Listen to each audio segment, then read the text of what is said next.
Si lo acabas de prender, bueno, hoy te presento y vamos.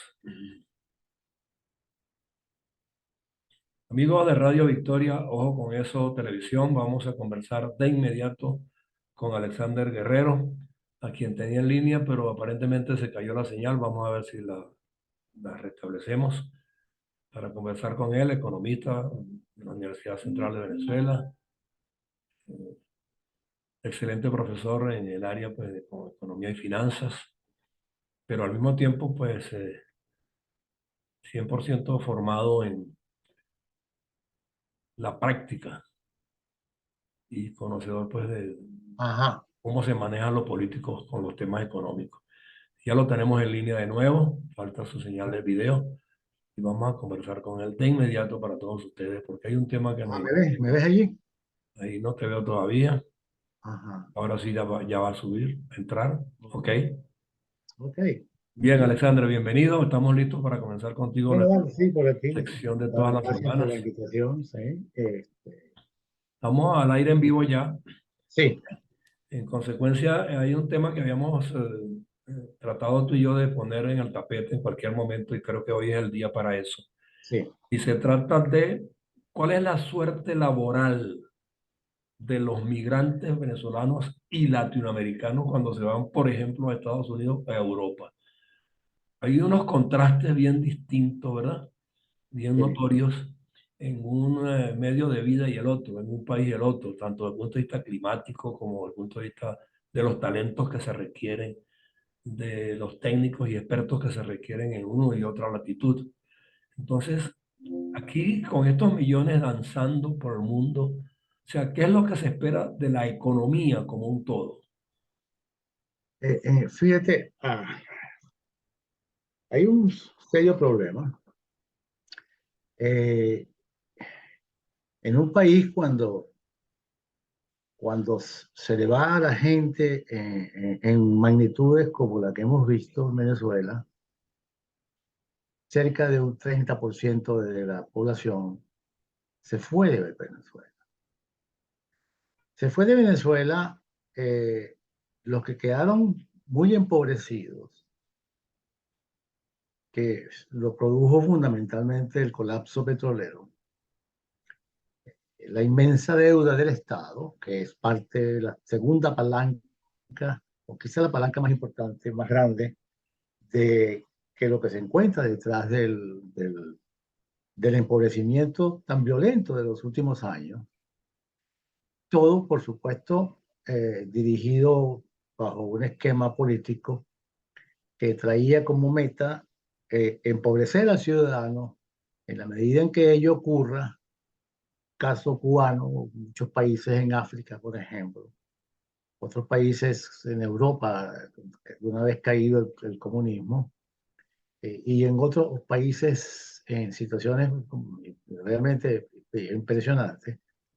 Igual millones, centenas de millones de chinos que están fuera todavía del proceso de modernización de China, que al final pues pareciera estar hoy en camino a una nueva tipo de revolución cultural como la de Mao por allá en el 69. Pareciera que la única fórmula que el gobierno chino tiene en sus manos es detener cualquier problema social, que en chino sería inmenso, porque estamos hablando de millones, de decenas y de centenas de millones. Lo están resolviendo con confinamientos.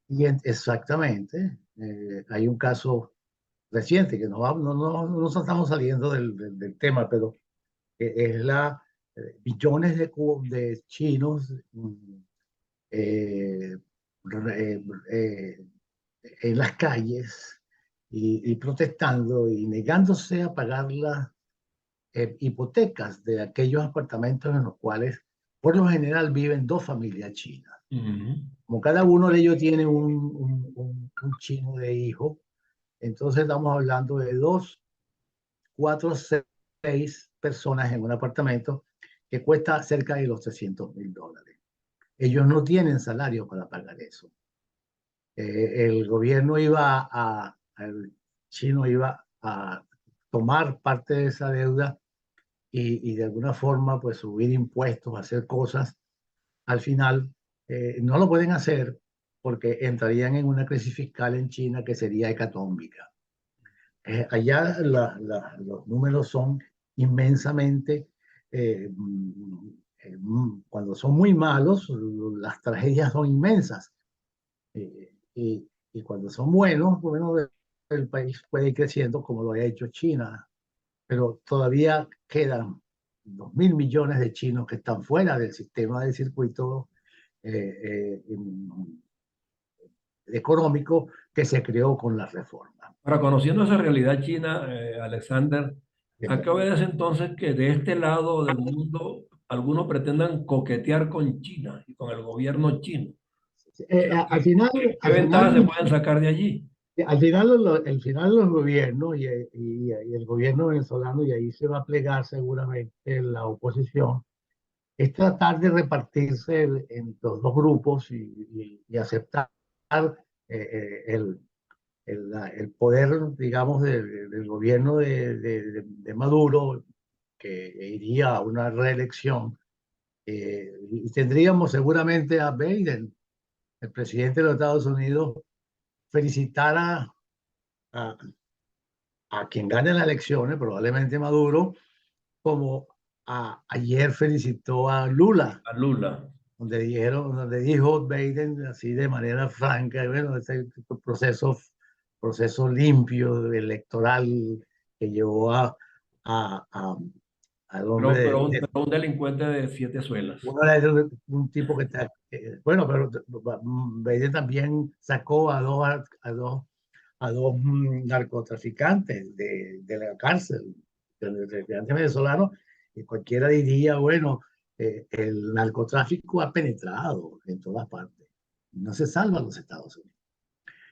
Y es obvio, ¿no? Tanta droga entra del sur hacia los Estados Unidos que curiosamente uno no puede pensar que aquello solamente es obra de mexicanos. No, no, no es cierto. Eso es una gran coalición internacional en cualquier parte del mundo y es un negocio inmenso. Y que Bueno, pero compran. Alexander, que ya los gobiernos están convencidos que por medio de la droga y de otros vicios, de alguna manera ellos apaciguan las fuerzas sociales contra lo político y las mantienen Eh, ocupadas en el ocio, es posible que haya cualquier cantidad de cosas malignas que se que son tan ejecuten, maquiavélicos que son capaces de manejarlo así. pero bueno, esto no va a durar mucho, por supuesto. Lo que pasa, para entrar en materia de la otra materia, que es el caso venezolano. Sí. Sí, Venezuela, Venezuela ha vivido un proceso bastante curioso en el sentido de que todavía intelectualmente o técnicamente o económicamente todavía no hay un consenso de las cosas que pasaron en Venezuela. Inclusive todavía los políticos, tanto del lado del gobierno como del lado de la oposición, andan en una especie de reparto de un petróleo que no existe. Está allí, pero no es competitivo. No es competitivo. Nadie lo va a explotar, entre otras cosas, porque hay casi 200.000 millones de dólares que debe Venezuela en términos de deuda y con esa deuda Es impagable nadie prácticamente. le va a prestar a Venezuela Claro, un 25 céntimos. No, ¿por qué? Entonces, eso pone a Venezuela fuera de circulación, y eso hizo posible que se fuese una masa inmensa de venezolanos que, en términos económicos, vamos a llamarlo capital humano. El mejor capital humano, con algo de ahorro, dispuesto a trabajar en una sociedad normal, paz, libertad y propiedad privada, eh, eso los mantendría en Venezuela, pero una vez que eso ya no existe, tú en Venezuela no tiras un bolívar, no cae al suelo, y si cae al suelo no siembra nada. Un claro. bolívar no existe. Muchísimos bolívares para comprar un dólar, la gente no los gana, es decir, hambre. Eso viene entonces en dos grandes, una descapitalización de bienes y de activos que estaban en poder del Estado, Guayana, PDVSA, en fin, toda el agua de Venezuela, toda la electricidad de Venezuela, todo lo que es el electromagnetismo, todo lo que sería el área o la zona La electrogeneración eléctrica, eléctrica, sí. que es que es el medio por donde va a ir las comunicaciones y el progreso tecnológico en esa área. De manera que eh, eso más el capital humano, tenemos que no hay capital en términos de activos, simplemente hay mucha deuda, no hay activos, lo que hay es pasivos por cantidades que no lo vamos a poder pagar. Es más o menos lo que ocurrió a final del siglo XIX, cuando no se quiso pagar la deuda y el Cavito, que era presidente, Castro decidió no pagar la deuda, terminó pagándola después Gómez cuando comenzó a llegar el petróleo, la plata del petróleo, entonces decidieron pagar la deuda y eso lo devolvió de nuevo al mercado internacional, pero esta vez no hay. No hay cómo pagar la deuda, nada de eso. Es un país que es fallido, que no hace, no hay forma de que ese país pueda reformarse o revivir. Se le fue la mejor gente, el país está más lleno de gente muy pobre, que ha perdido el capital poco humano que ha tenido, que se ha empobrecido y después ya no se puede contar con los que durante 100 años dijeron que con el petróleo iban a reproducir a Venezuela, a enriquecer a los venezolanos, iban a vivir bien con el petróleo.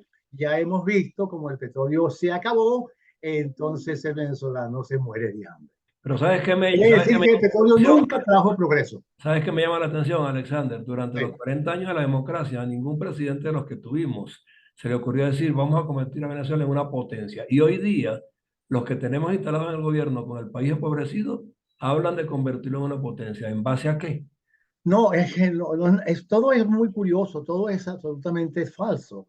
Es decir, los gobernantes no saben que viven en un país que, o de repente si lo saben, boca adentro o en su propio intimidad, logran aceptar que el país lo destruyeron todo. Esa destrucción no es solamente pertenece pertenece No es a, histórica, es histórica. Chávez o a Chávez y más Maduro, no, esa viene desde el año 45 esencialmente cuando llegaron los políticos y se consiguieron el petróleo y a partir de allí viene la corrupción y después viene la deuda pública que viene acompañada de la corrupción y al final pues no hay cómo pagar la deuda, pero es que se pagó, se acabó aquella cosa que permitía pagar alguna deuda durante un periodo de tiempo hasta el año 89, de ahí para acá pues el país volvió en camino de endeudarse, pero lo que pagaba aquello simplemente desapareció. Venezuela tiene, dicen el gobierno y oposición, que Venezuela tiene las reservas petroleras más grandes del mundo, pero el petróleo no es una cosa que sale sola Claro, hay que hacer inmensas inversiones no, para no, eso. eso requiere grandes inversiones y esas inversiones requieren reglas claras y requieren propiedades, y requieren pases, requieren, en fin, que desaparezca la deuda y que la economía local Y que opere. si no genera beneficios económicos, nadie va a Claro, invertir. entonces eso no hay manera. Entonces, eso pone esos dos factores que yo te hablaba, que te decía, era la eliminación de los activos. Por ejemplo, un activo es el Caroní, donde sale la electricidad para el 30, el 40, 50, salía 60% de los venezolanos y hoy pues el 70% no tiene electricidad, lo que quiere decir que Guri está también destruido. Vayamos a ver si aquel gran fenómeno de lo que era el Guri en términos de como fuente eléctrica, que hubiese sido privatizado, hubiese sido mejor, no tuviese como está hoy. No nos Porque todas las empresas, no nos pero fíjate, imaginemos ni siquiera si llega a colapsar eso, ese pero sistema. fíjate una cosa, todas las empresas que han colapsado son de naturaleza estatal, todas. Todas. No hay nada estatal se haya mantenido y eso son deudas por pagar. O sea, ya oro, diamante, otras cosas más que han tratado de conseguir en Venezuela, en el sur de Guayana, pues está igual pasado. Es lo mismo, al final lo que es un gran saqueo y ahí no hay posibilidades. No, y Venezuela tiene hay otro patrimonio, Alexander, que lo conversaba recientemente con Erwin Patiño en Aragua, las zonas industriales que se crearon, que también son un resultado de esa búsqueda, son ah, pues, parques, son se parques, acabaron. parques temáticos donde hay calles destruidas, galpones que no existen, fueron simplemente botados, tumbados y cosas fueron extraídas, mucha gente pobre para ir a hacerse su rancho. En esas condiciones no hay progreso y no pareciera haber progreso probablemente en mis acotaciones, en mis cálculos, más allá, nos va a llevar más de 50, 60 años. Te voy a decir por qué esto lo creo. Venezuela fue durante todo el siglo XIX el país más empobrecido de todo el continente. De hecho, había más población a principios del siglo XVIII, del siglo XIX, 1800, cuando comienza la guerra de independencia, y al terminar el 1800 Venezuela tiene menos población que allá, y eso que hubo una independencia. Pero espérate, hubo una guerra federal que no nada de federal ha sido, se ha llamado y se llamó en aquella época la guerra larga, pues nunca terminó la guerra federal. Y después vinieron las deudas de Venezuela, donde Guzmán Blanco, el gran ladrón de la época, pues llegó a un punto tal que los bancos europeos no le prestaban dinero a Venezuela, sino que le prestaban dinero a Venezuela con la garantía o la fianza del propio Guzmán. Entonces Guzmán dejó de pedir, porque él pedía al nombre de Venezuela y Venezuela no pagaba, y esa fue la deuda que Cabrito, perdón, que Castro no quiso pagar. Esa deuda fue contraída por Fidel Castro, perdón, de, Cristiano Castro. de Guzmán a partir del 65, 60 hasta finales de año. Eso mismo se ha repetido 120 años después. Somos el país más empobrecido del continente con una deuda inmensa que no podemos pagar en niveles de empobrecimiento como los tuvimos a finales del siglo Ahora, XIX. Entonces, viéndolo fríamente, cuando Alexander. proyectas eso, Ajá. déjame terminar, que cuando proyectas esos dos fenómenos o esas dos variables, que es el capital humano y el capital activo de bienes y servicios, todo fue quebrado y colapsado y el capital humano volado de Venezuela, queda por pagar la deuda y empobreció a Venezuela más de lo que tenía, pero ese empobrecimiento viene desde hace 60, 70 años. Venezuela entonces, ¿cuál es el futuro de Venezuela? Entre 50 y 100 años pudiera haber futuro para Venezuela, siempre y cuando el venezolano y sus dirigentes políticos, estos que están allí, desaparezcan finalmente, que parece que tenemos que esperar que la naturaleza se los lleve finalmente, y que los jóvenes que están en Venezuela sean casi capaces de comenzar a trabajar y va a ser la tierra, fundamentalmente la fuente del trabajo. La Bueno, pues, tierra porque tienes que comer y tienes que extraer de la tierra, sembrarla y entonces alimentarte para después entrar en un proceso de progreso, que es lo que... nos quedan 3 minutos, por eso Sí. comencé con los migrantes y quiero verlo nuevamente en perspectiva para cerrar.